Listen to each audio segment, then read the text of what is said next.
Merhaba arkadaşlar, ben bir yelken kanat pilotuyum. Yelken kanat dediğimiz alet 10 metre kanat açıklığına sahip, motoru olmayan tek kişilik bir uçak gibi düşünebilirsiniz. Böyle dağdan tepeden koşarak kalkış yapıyoruz. Sonra rüzgarı ve sıcak hava akımlarını kullanarak yüksek irtifalara çıkabiliyoruz. Uzun mesafeler gidebiliyoruz. Benim kanalda birçok bununla ilgili video bulabilirsiniz. Şimdi bu videoların altına sorular geliyor tabii ki. Motoru olmayan tek kişilik bir aletle böyle yüksek irtifalarda uçuş yaptığımız zaman işte bir anda rüzgar yön değiştirirse ne olur? Fırtına çıkarsa ne yaparsın? İşte bulut seni çekiyor mu? Yağmur yağdığında ne yapıyorsun gibi sorular. Şimdi bu videoda arkadaşlar bulut çekiminden bahsedeceğim. 2011 yılında kaydedilen bir görüntü var. Hem bu görüntüyü beraber izleyelim hem de onun üzerine yorum yaparak sizi bu konuda bilgilendirmek istiyorum. Bu görüntü arkadaşlar John Scott adında bir yelken kanatçı tarafından kaydedilmiş. Şimdi gördüğünüz gibi bulut tabanı aslında yakın bir irtifada seyrediyor. Şimdi yerden ısınan sıcak hava akımları yükselip bulut oluşturuyor. Biz de bu sıcak hava akımlarını kullanarak aslında motorsuz bir hava araçla yükselme imkanı buluyoruz. Aynı yamaç paraşütleri veya planörler gibi ya da işte bazen kartalların, leyleklerin bu şekilde dönerek yükseldiğini görebilirsiniz. Şimdi buradaki sıkıntı şu: bulut tabanına yaklaştığınızda kaldırıcı hava hareketi çok güçlenebiliyor ve dikey şekilde gelişmiş fırtına bulutları oluşturuyor. Şimdi bulutun altında böyle bir şey olup olmadığını göremiyorsunuz. O yüzden yandan göremediğiniz bir bulutun altına bu şekilde girmemeniz gerekiyor. Şimdi burada artık bulutun etkisine girmeye başladı ve yön hissini kaybetmek üzere. Şimdi en büyük sorun yelken kanatta ya da yamaç paraşütünde de diğer hava araçlarında da yön hissinizi kaybetmek en büyük problemleri arkadaşlar. Mesela şu anda düz mü gidiyoruz? Yana mı dönüyoruz? Yukarı mı aşağı mı gidiyoruz? Belli değil. Siz gözünüzü kapattığınızda arkadaşlar hiçbir şekilde zeminin neresi olduğunu algılamanız mümkün olmuyor. Çünkü zaten dönüşte de düz uçuşta da aşağı yukarı aynı kuvvetlere maruz kalıyorsunuz. Şimdi burada da arkadaş aslında hızlanıp bulutun diğer tarafından çıkmak ya da altından çıkmak için çaba sarf ediyor.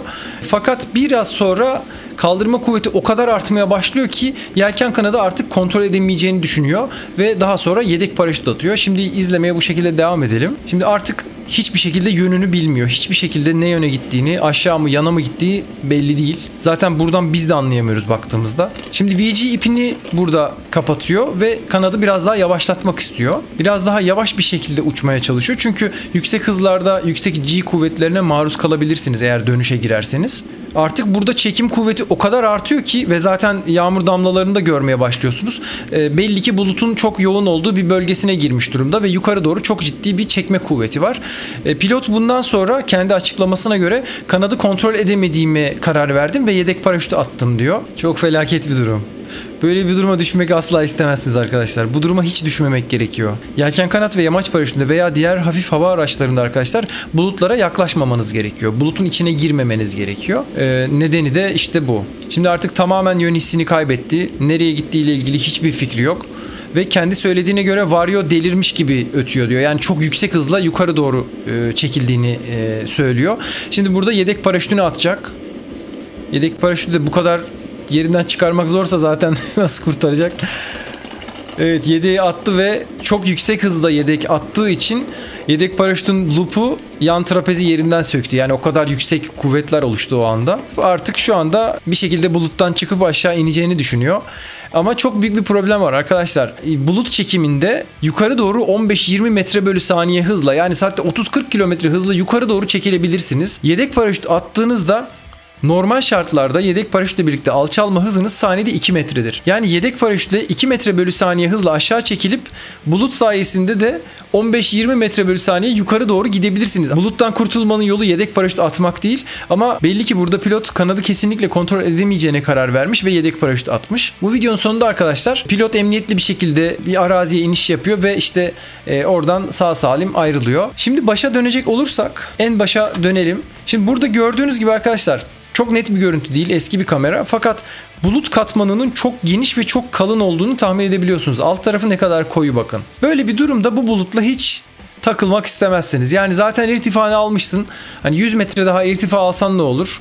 Dön git, istediğin yöne uçabilirsin. Gidebileceğin birçok yön varken bulutun içine doğru gitmek bir numaralı hata. Şimdi burada biraz daha ileri almak istiyorum. Şimdi bulutun etkisine girmeye başlıyor bu noktada. Şimdi burada yapması gereken şey arkadaşlar, bulutun içine doğru dümdüz uçmaya devam etmek değil. Bu yapabileceğiniz en yanlış hareket. Eğer o bulut küçük bir bulut değilse ve gerçekten bulut çekimi olmayacağına emin değilseniz bu şekilde bulutun ortasına doğru gitmenin hiçbir mantığı yok. Burada yapabileceğiniz en iyi şey aslında geldiği yöne doğru dönüp keskin bir şekilde manevra yapıp dalışa geçerek bulutun girdiği yönünden geri doğru çıkmaktı.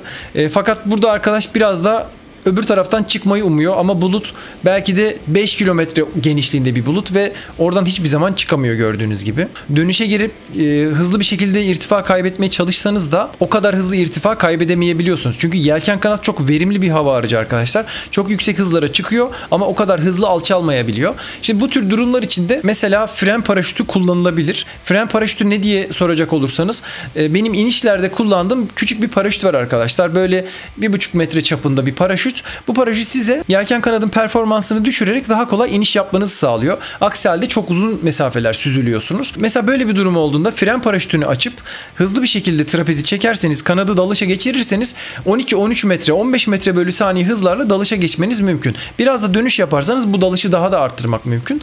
Burada amacımız çok fazla hızlanmadan irtifa kaybedebilmek. Fakat öyle bir seçeneği belli ki bu arkadaşın yok. O yüzden bulutun içine doğru gidiyor. Neden gittiğini de bilmiyorum açıkçası. Birçok kişi yorumlarda da yazmış aslında dönüş yapıp geri gelebilirdin diye. Ama burada yanlış verilmiş bir kararı görüyoruz. Arkadaşlar bu işin esprisi şu. Baştan böyle bir duruma hiç düşmemeniz gerekiyor. Yani bulutlara belli bir mesafeden fazla yaklaşmamanız gerekiyor. Bulut tabanına belli bir irtifadan fazla yaklaşmamanız gerekiyor. Veya eğer bulut küçükse kontrollü bir şekilde yaklaşıp geri uzaklaşmanız gerekiyor. İşte böyle durumlara düşmemek için arkadaşlar havalar kötüken uçmuyoruz. Ne yapıyoruz? Model uçak yapıp onu uçuruyoruz. Onun videosunu da şuradan izleyebilirsiniz. Kendinize iyi bakın. Hoşça kalın.